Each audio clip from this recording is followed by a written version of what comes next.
Good morning, everyone. Boker Tov. It was confirmed this morning that the president of Iran did indeed die in the helicopter crash. And the question is, we as Jews, how should we feel about this? Should we rejoice over this news?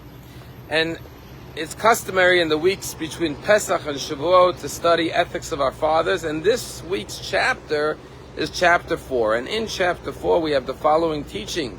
It says, Shmuel HaKatan, which means Samuel the small one, would teach the following teaching from the book of Proverbs. It says in the book of Proverbs, B'nefol ovecha al tismach, when your enemy falls, do not rejoice, and when he stumbles, do not let your heart be gladdened, lest God will see and be angry and remove his wrath from him upon you. So clearly there's an instruction here not to rejoice when your enemy has a downfall.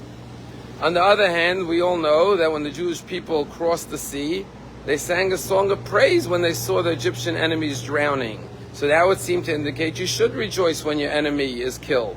On the other hand, there's a teaching that says in the Talmud that the angels in heaven started to sing praises to God when the Egyptians were drowning. And God said, how can you sing when my creations, my handiwork, are drowning in the sea?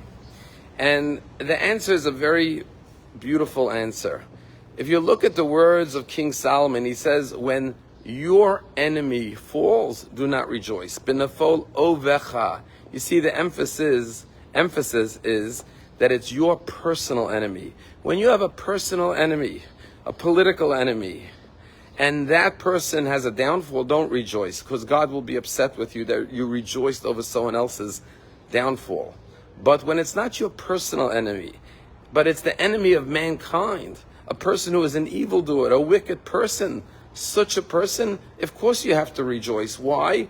Not because you had a personal gain, but because mankind can live and innocent people will not be killed through this evil person. So of course you have to rejoice, not for his downfall, but for the salvation of the innocent people who will no longer be threatened by this person's existence.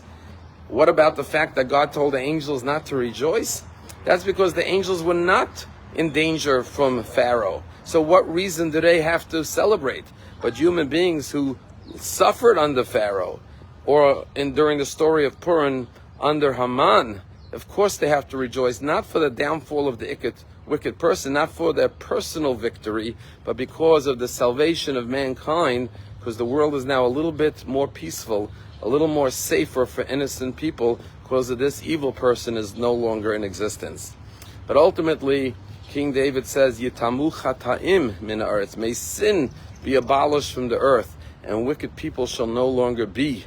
And our rabbis in the Talmud say that the ultimate prayer is that not that the sinners should cease, but that sin should cease from the earth. We shall live in a world where there's no longer any sin, and therefore automatically there's no longer sinners.